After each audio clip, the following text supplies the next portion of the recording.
Now look, I understand sex is such a sensitive subject, which I think is stupid. Mind your business. Mind your, and I'll mind mine. But I get it. We feel justified in judging other women and how they choose to manage their. We feel we have the right to speak on that. Our ethics are everybody else's. And I don't even think choosing to have sex with however many people you choose to have sex with has anything to do with ethics. I think that they painted this picture to shame us, and a lot of us females buy into that stuff.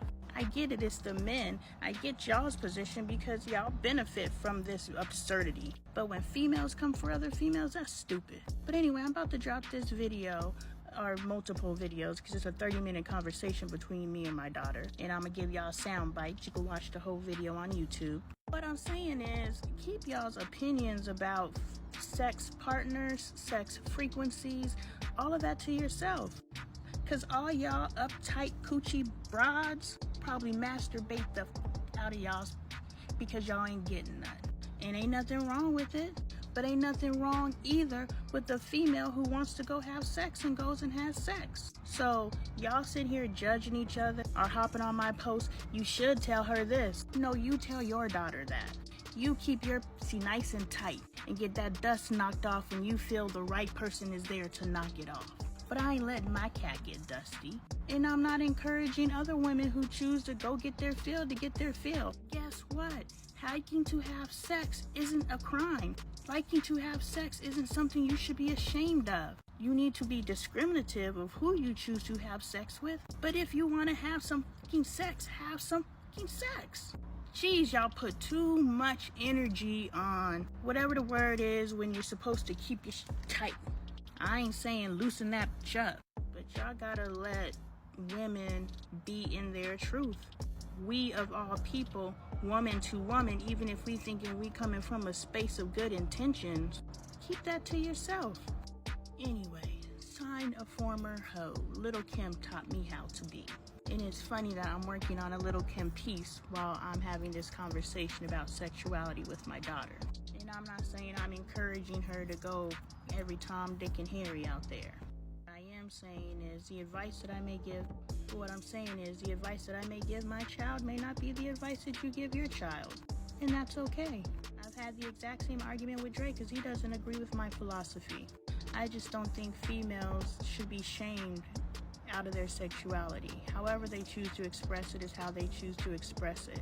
And it's not on me or you or Dre or anyone to make them feel bad about how they choose to express their sexuality.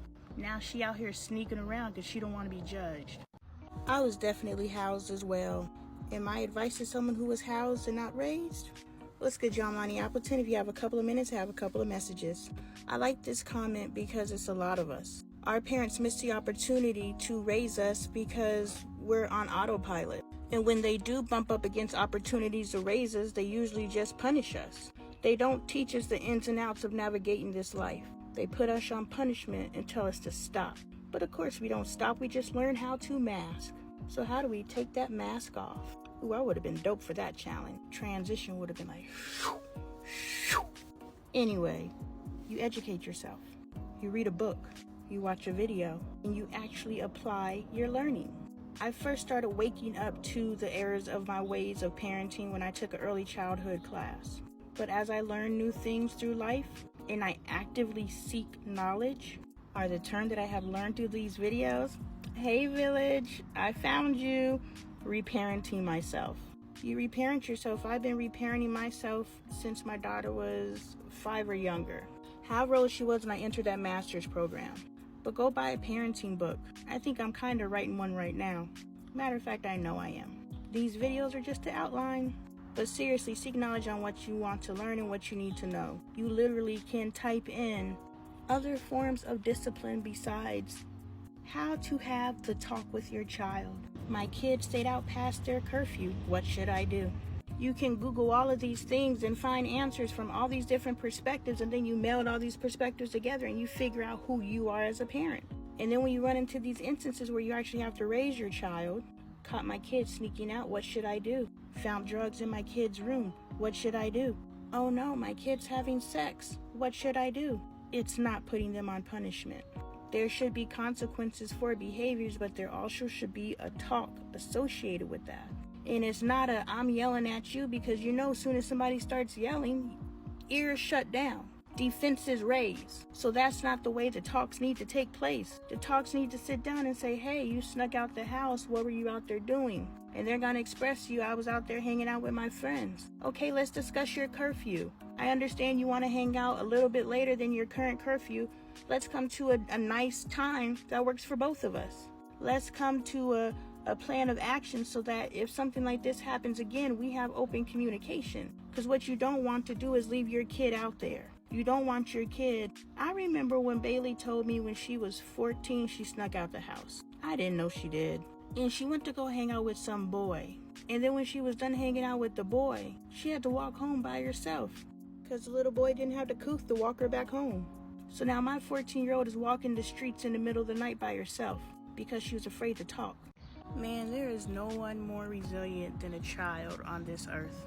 What's good, y'all? I'm Lonnie Appleton, and if you have a couple of minutes, I have a couple of messages. I'm sitting here thinking about some of the stuff that I did as a parent, and I get it. That's not this. I'm having a moment. And I'm like, dang, the stuff that I did to my kids in the name of discipline, the fact that they still love me, the fact that they still care about me, the fact that they still can genuinely smile at me, the fact that they can trust me, even though when I reach for my children, they flinch. And I remember saying something about that about a year ago. I said, I really hate that when I reach for my kids, they flinch. And somebody responded and said, that's normal. Is it truly normal? Now, I get it. We have these natural, responses. I don't know what it's called, y'all. I'm like a ghetto philosopher. I didn't go to school for this. It's all in here. So I don't know the proper terms. But I know that there's certain things in us that we do to protect ourselves. Like we have eyelashes to keep the stuff out of our eye. We blink when something's coming at us. That's a natural response. So is flinching when your mama reaches towards you a natural response? I don't think so. I think because we use our hands to reprimand or hit our children, that's why they flinch. And I don't like that. It hurts my feelings every time I reach for one of my kids and they flinch. I'm reaching for a hug and they thinking I'm reaching to hit them. But then that just goes back to the resilience of a child. Bailey really shouldn't like me. And you think about the relationships, and I mentioned this before, the mother-daughter relationship. Many women war with their daughters, intentionally, unintentionally.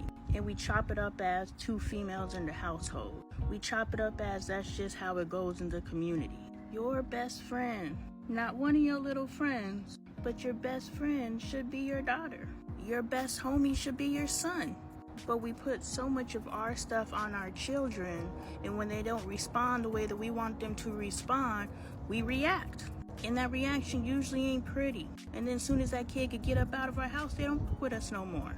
And when they do come back, you on that same stuff, the exact same conversation, and you think it's okay because society tells us that this dysfunction is fucking normal. Man, we should all be able to live in the same house on the same property, buy all this fucking land, and coexist. Y'all see how they do it on Dynasty? Everybody live in that damn house. They even picking up strays to live in the house. They got all this property, and they all eating and winning together. But we can't do that in our community because we can't even get along enough to sit through Sunday dinner. But the fact that they came back for Sunday dinner speaks to children's resilience.